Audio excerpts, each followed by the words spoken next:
Hi there. Look at Frankie. Hi, pup. Hi, pup. What are you doing? Hi. Hi. Look at that sweet face. Are you my baby? Yeah. Oh, goodness sakes. Oh, goodness sakes. Look at those choppers. Look at those choppers. Oh, what's going on? I had to give him some Benadryl for his allergies because he's just digging his face into my rugs that I have around. What, honey? So he might act a little goofy. Ain't he cute? How's my baby? How's my baby? What's up? What's up? What's up? What's up? I don't know if I'm aiming this right. I'm sorry. Speaking of allergies. Okay, so I wanted a ponytail on what I was talking about earlier about how hard people try. For some reason, it seems like people have a gauge on what trying hard looks like and feels like. Trying is a word I don't like very often, but it's easy to say. It's easy to use. So I'm going to give you an example. When we're making an effort to change our behavior,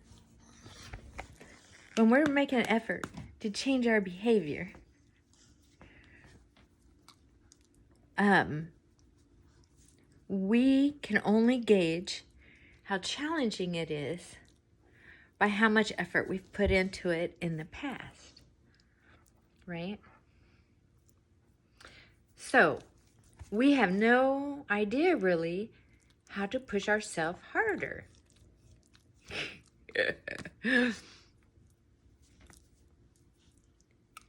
So, God, I love my dog. So, the best way I can explain it is the runner's wall. And I've even looked at articles to try to give to clients that would explain how physiologically going through a runner's wall feels. Excuse me. But there's no way, nothing has been close to what it truly feels like to make it through the other side of a runner's wall. Not truly. Not like what every cell in your body has to go through to get through it. Now, once you've experienced it the first time or two, you get more courage because you're like, dang, that's amazing. It's amazing. The first time I made it through a runner's wall running, and I'm not a professional runner, but I used to, one of the requirements to keep my job is to pass a PT test every year, right? So I had to run so far, so quickly, so many push-ups, sit-ups. So, and your measurements had to be just right. Okay, so my body is not designed to run. It's just, I think it's genetics. So I've had to try really hard. Well, I was located for a while on this one base where there wasn't a lot of social activities. So I concentrated on my running. And that's when I decided to challenge myself to make it through a runner's wall. I wanted my PT tests to be easier and not sweat them so bad. So I was practicing running further and just a little faster with more ease. Okay. So when I got up to the runner's wall, I'm going to explain this to you because this is how it goes with changing behaviors as well. The brain is so organized to know how hard and fast you usually do something And then when it says, okay, this is usually where you give up, your brain takes over and makes you believe if you continue going, you should be scared, afraid. Now, there are reasons why the human brain is designed this way from caveman days. And we just, even though society is so advanced, there are a lot of our natural instincts that have not changed. I'm not sure if you can hear that leaf blower, so I'm going to go in the other room temporarily so it's not so loud. Now, so the brain is saying, it's time to give up, it's time to give up, it's time to give up. Well, then the body on a cellular level, because the brain is sending information through chemicals, through hormones, etc., throughout the body, talking about the next goal, which is hunker down, you're exhausted, you got to stop, or else. That's what the message feels like in the body. So the body will get to where it cannot move. And at the same time, because the body hasn't been used to pushing it to that particular edge very often, the respiratory system, the oxygen level in the body starts saying, I'm gonna suffocate, I'm gonna die, I'm gonna have a heart attack, something physical is gonna happen. So you have your physiology and your mental barriers working together to save your life. That's what it feels like. Now, most of the time, that's not what's going on. Most of the time, even if you are so slow at a turtle's pace, but you keep those legs going and you're telling your brain, I am not stopping, I'm going to keep going, within seconds, even though it feels like an eternity, which is weird, the brain does that too because it's a fear response, and it feels permanent. That's that fear response. What happens is within seconds, I think I suffered with my first wall. Oh gosh, I don't know how long it lasted because my brain kept saying, give up, give up. And then the other part of my brain says, one more step, try to run as fast as you can, even though I wasn't even running. I was like barely walking. But in my head, I had to push so hard to keep one foot, one knee, one hip in front of the other. It seemed like an eternity, but it couldn't have been more than a minute. I don't know, a minute and a half. I don't know if it could have been 2 minutes. It was so long ago, I can't remember. However, what I remember is thinking, however much I read on the wall, this is what they were talking about in spades. Lots, put down the money, you know.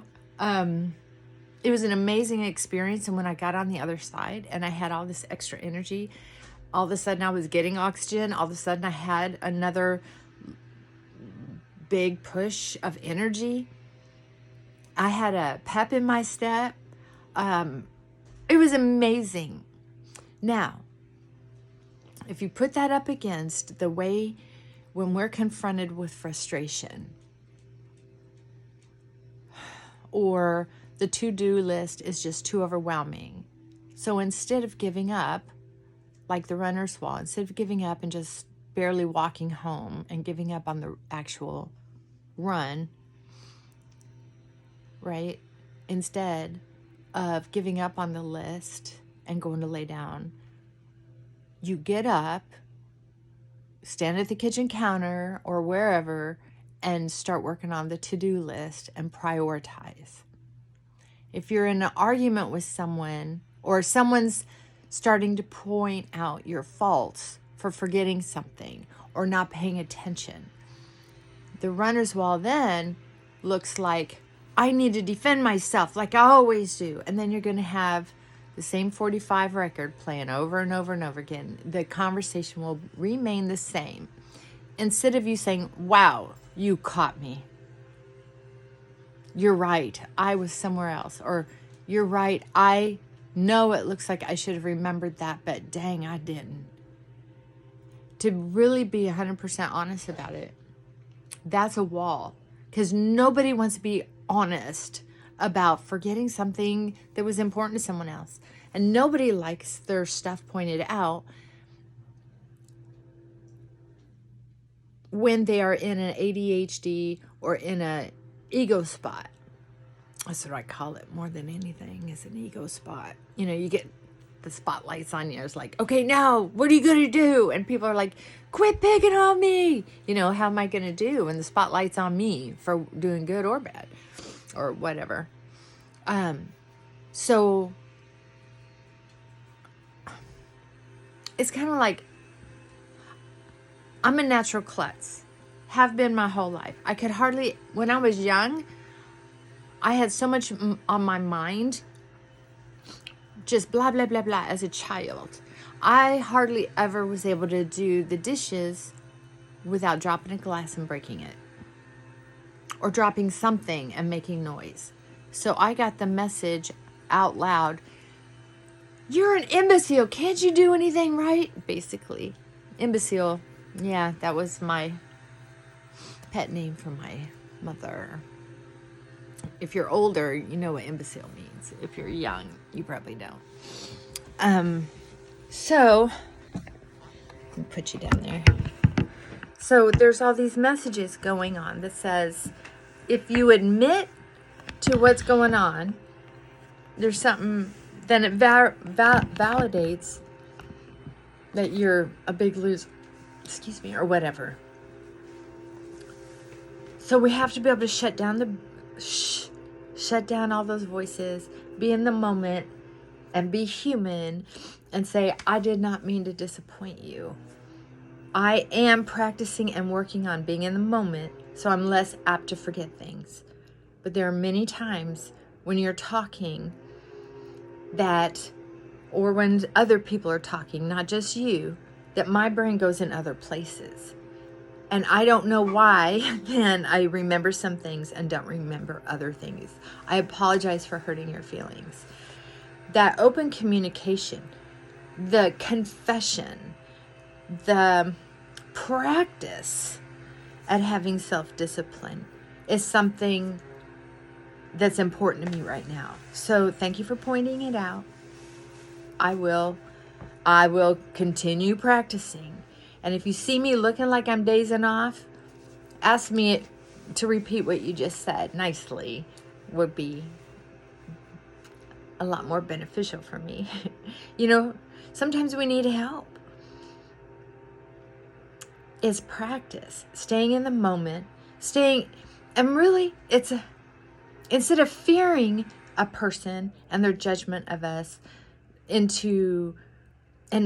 holding grudges for past arguments, instead work as a team and look at that person as a teacher. I've been in relationships with people that, including clients, that have been very, very good teachers for my soul to help me be a kinder person, more patient, more understanding, and apologetic. Because I have not been a perfect therapist. I have said some things I shouldn't have said, or used a tone I shouldn't have used, and apologized.